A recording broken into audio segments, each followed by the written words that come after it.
Support for Arkansas Week provided by the Arkansas Democrat-Gazette, the Arkansas Times, and KUAR FM 89. And hello again, everyone, and thanks very much for joining us. A dazzling new installation on Arkansas's western border, where once hell on the border was the operative phrase. A toast to the men and women who turned it as best they could into civilization.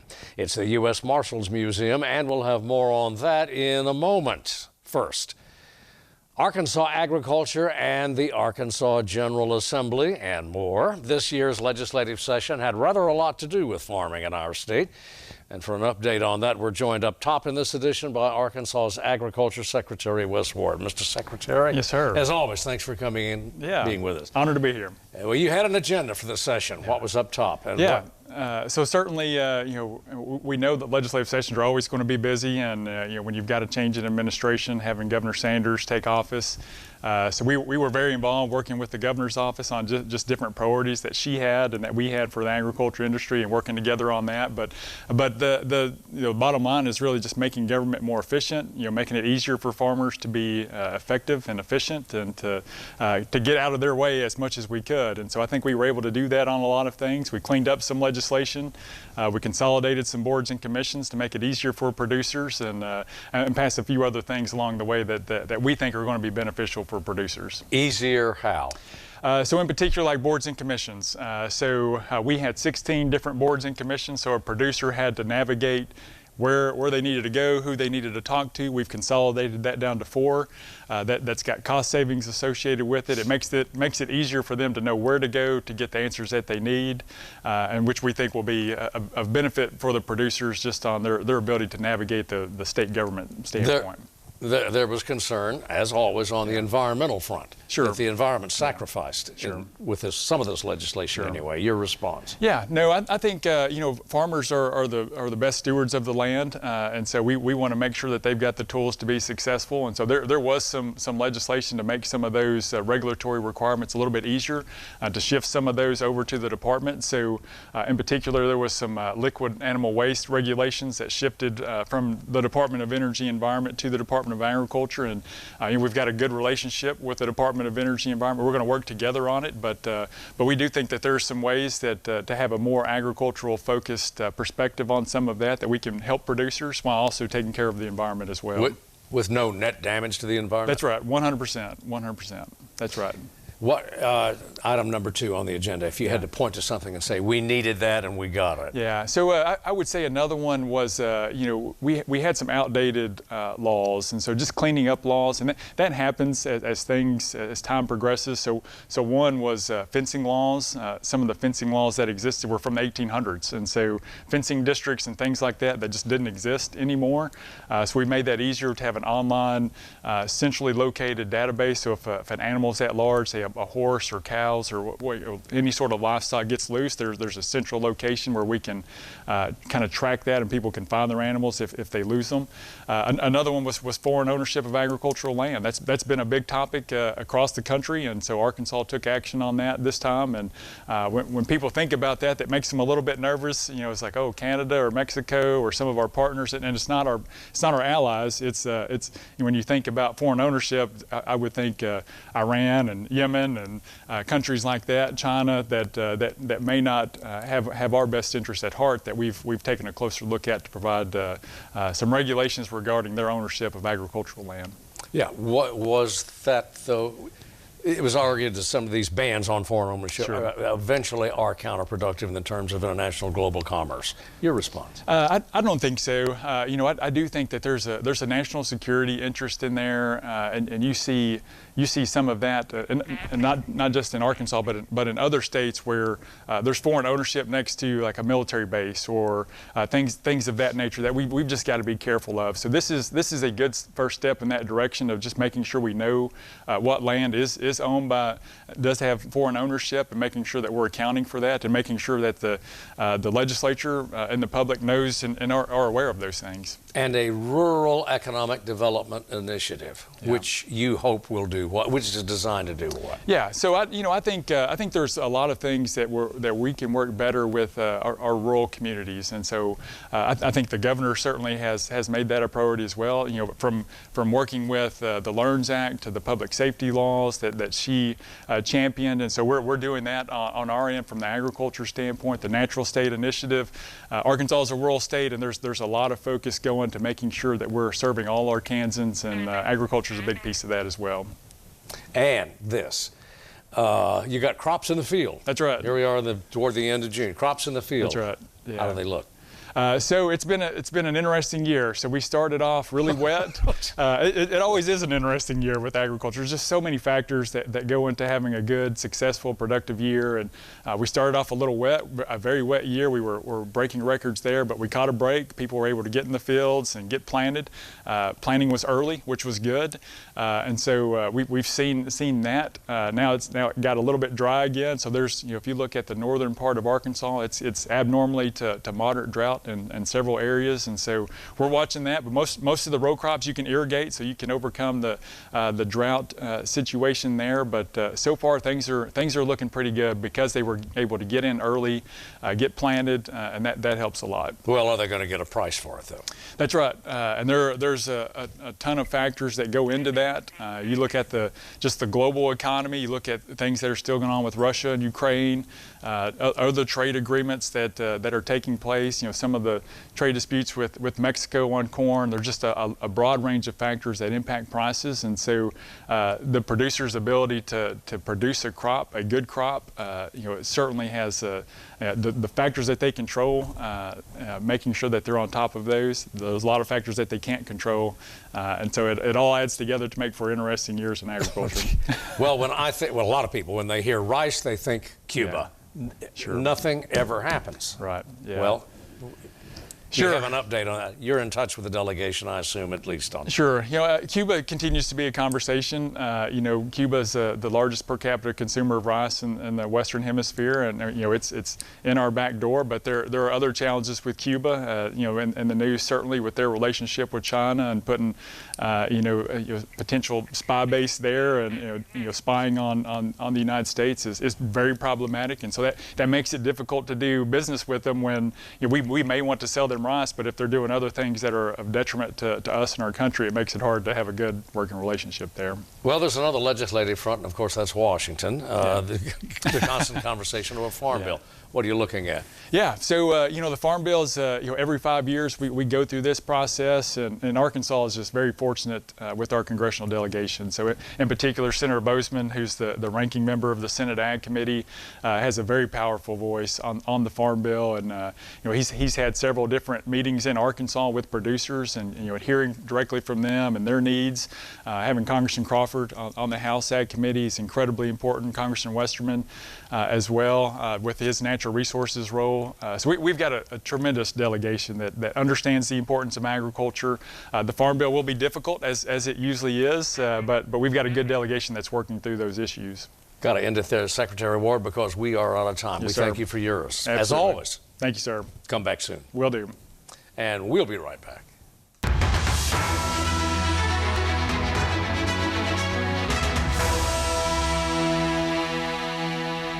We are back. It was a long time coming, 16 years, in fact, and as with anything worthwhile, there were a few stumbles along the way, but it's here, or actually in Fort Smith, and anyone with more than a surface knowledge of Arkansas history would know there's no better place than Fort Smith for the U.S. Marshals Museum. It's a multi-million-dollar testament to the first and oldest federal law enforcement agency. The organization instrumental in bringing law and order to the frontier, to the Indian Territory west of Arkansas a couple of centuries ago, in what eventually became Oklahoma. It is a living museum featuring interactive exhibits along with displays that illustrate the Marshal Service from its founding through today. And joining us now from Fort Smith, the museum's president and chief executive, Benjamin Johnson. Mr. Johnson, congratulations. It was a long time in coming. Hey, thank you very much. It is an outstanding pleasure to finally be the one with this amazing team to push this over the finish line here after so many years, and we're just excited to finally share it with the world. Well, as we mentioned, almost more than a decade, almost 2 decades, 16 years. Should we be surprised that it took that long? I think everyone's a little surprised that it took that long. But, you know, one of the challenges with winning the location of this from the Marshal Service back in '07 was, oh man, now we actually have to raise $50 million and plan a building and build a building and do all that stuff. So we couldn't have foreseen the Great Recession and the pandemic and a variety of other things. But I think once folks come in and see what we've got to share with them, it's going to be worth the wait.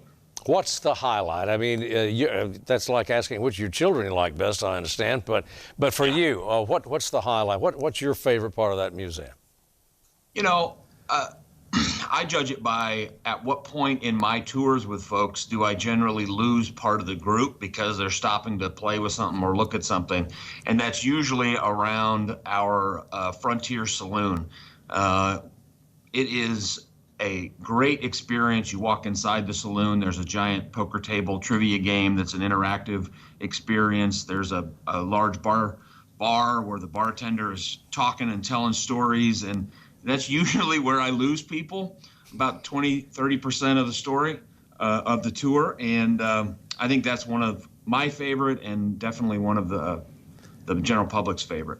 Well, for those who may be new to Arkansas, or for that matter, don't have much familiarity with the Marshal Service, it is, in fact, Fort Smith would seem to be a natural for a national museum for honoring the Marshals.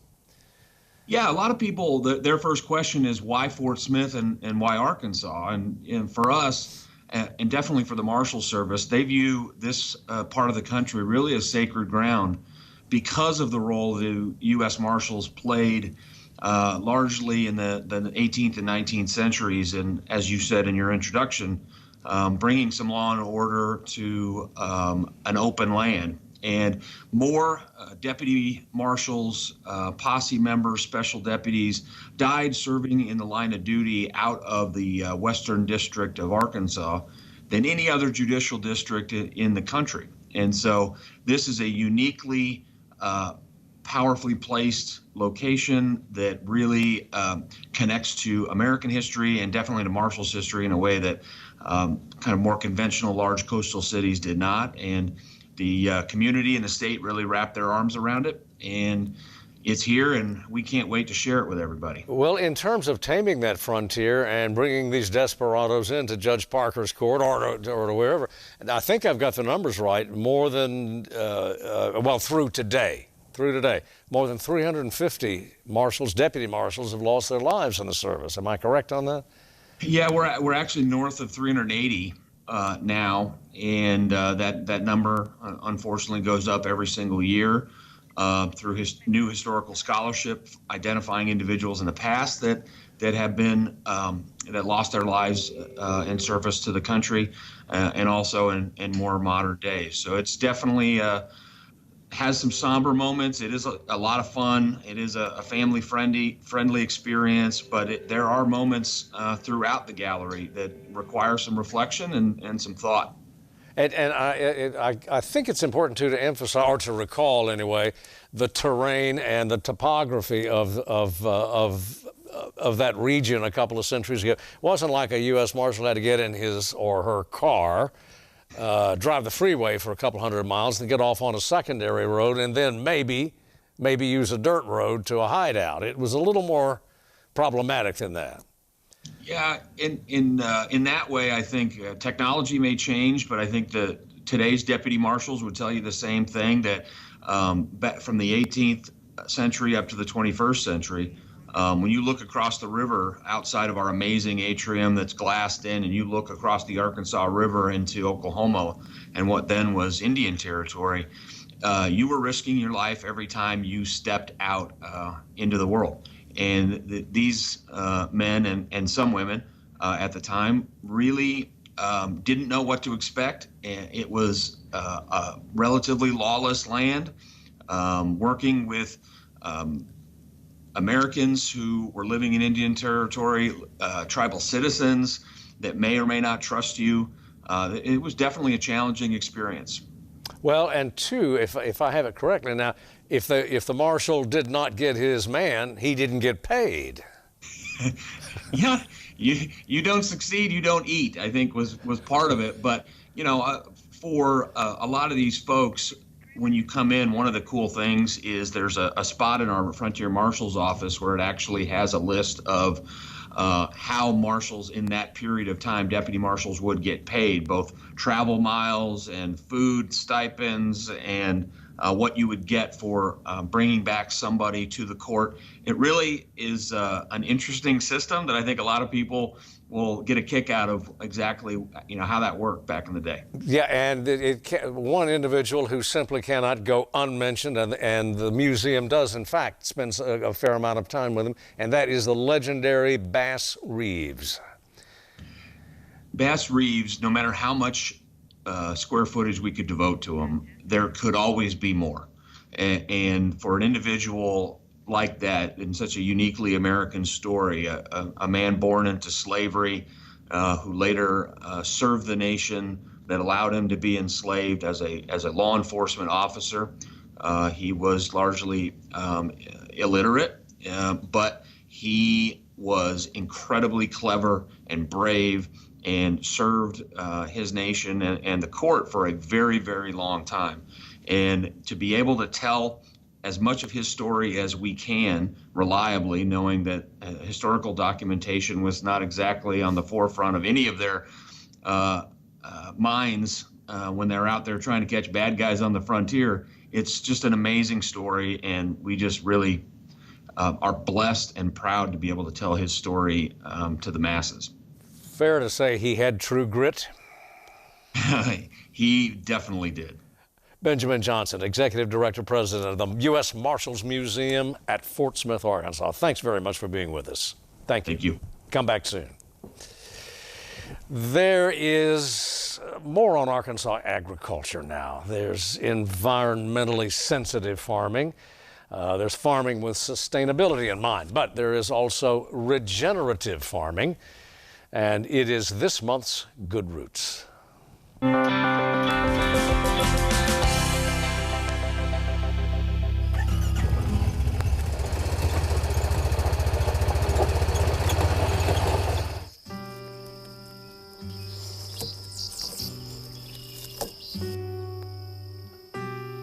When we farm with nature, when we're using our livestock in a way to improve the land, it's not only good for the livestock, good for the land, but it's a pretty awesome way to make a living. And there's a lot of peace and there's a lot of fulfillment that comes from watching an ecosystem come back to life. I'm Donna Kilpatrick. I'm the Director of Regeneration at Heifer Ranch in Perryville, Arkansas. We're part of the Savory Institute network of hubs, and we're a 1,200-acre working ranch. We raise 4 species of livestock on pasture and in woodlot settings, and we train people how to farm regeneratively. Yeah, so regenerative farming practices are really based on principles that, in my opinion, revolve around ecosystem health. So it's looking at things like your soil health. It's looking at things like your wildlife. You want animals to come back, which is something we've really seen, and there to be a balance between all of those things. So working together, symbiotic relationships, but it's really about ecosystem health and diversity. Like when we look out in this pasture, everything in this pasture has a purpose. You see no bare soil. And that's the main thing in terms of regenerative agriculture, is really focusing on keeping your soil covered. It's like your skin. You don't want your skin to be off your arm. You really need that. It has a purpose. It protects. You know, our holistic plan grazing, we're really looking at getting the animals to the right time at the right place with the right behavior. What makes this easy is that it's planned out. Does that mean that we stick to a B, C, D, E, F and don't vary? Absolutely not. In holistic management, you're always planning, but you're also always considering that you're wrong. Yeah, I love my job because I get to train farmers. I get to help an ecosystem get better and more healthy. I get to help slow down climate change, but honestly, it's the people. So we've got a team of 4 farmers that I get to work with on a daily basis, and they're just, in terms of their knowledge base and their commitment and their drive, you know, I supervise them, but I don't have to supervise them because they know exactly what they're doing. They just come with a passion that's unusual, and we're really blessed to have them. I just can't say enough good things about them. I grew up in a small town outside of Asheville, North Carolina, Brevard, North Carolina. My grandparents on my mom's side were farmers, but more row crop farmers, so cotton, tobacco, soybeans, that kind of thing. But I used to love going to their farm in the summertime and just being on the land. There was something always about the land that really drew me to just being there, horseback riding, dirt bike riding, all of that, playing with cousins. It was just something really special. So I always had an affinity for it, but didn't see myself as, oh, I'm gonna grow up and be a farmer. Where that switched is I went to a small liberal arts college for undergraduate called Warren Wilson College. And it was like one of those things in life where you find your tribe, you find your thing. It was like my world opened up. And then throughout my life and through working with agriculture, it was just a realization that the standard way of farming wasn't, in my opinion, really good for people, good for the land, and in some cases not even profitable. And I think that there's a real need to look at some solutions that can combat climate change. And I feel like regenerative agriculture is one of the main ways to do that. I think that regenerative agriculture, in addition to just being able to watch nature flourish, which is very fulfilling, especially through the holistic management planning process, you learn how to not be reactionary and reductionist, and you're not reacting to chaos. So this is our grazing plan, holistic grazing chart from last year. These are the moves we actually ended up making. We write what we think we're gonna do, and then we just chart out our moves based on the size of the pasture, the quality of pasture, how they managed last year in that pasture, and our stocking density. So the yellow is the sheep, purple is the steers, and then the rams are blue, so they sort of stayed down on the main part of campus and didn't move that much. This type of management requires you to be engaged. You gotta set up the fences, you gotta move the cows, you gotta have your eyes on the livestock and your feet on the ground, and that's how it works. Because farming is complex, it really takes, in my opinion, a sort of a mind shift, not necessarily throw away all these tools and grab these tools. It's more of a like, oh, okay, I can have a better quality of life by farming in this way. I've been planting cover crops in this field for a couple years, basically annuals that are extremely diverse. So planting cover crops into pasture is really a challenge because you're not plowing it and disking it and then planting it. That'd be simple, right?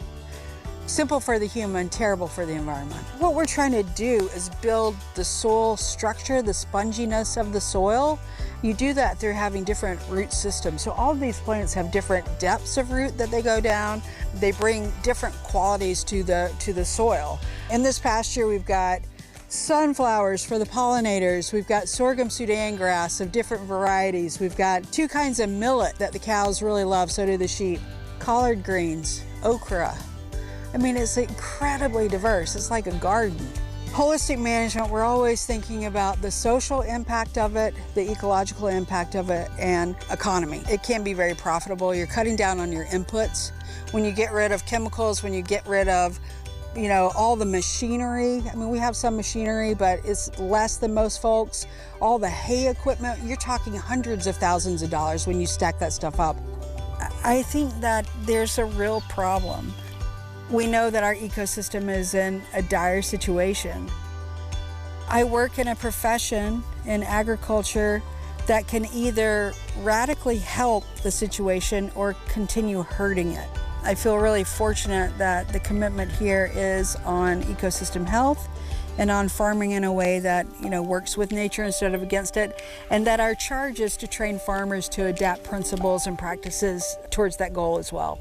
I can't think of anything more fun than to farm in a way that you can see the ecosystem responding and getting better and just getting out of the way of nature. So what we try to do is like stop, observe, listen to what nature is telling us, and then try to farm in harmony with that.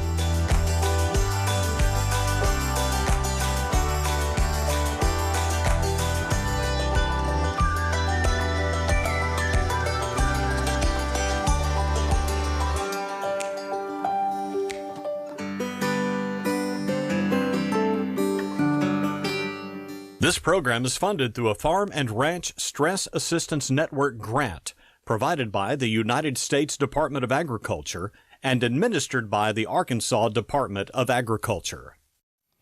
And that does it for us for this week. As always, thanks very much for being with us, and we'll see you next week.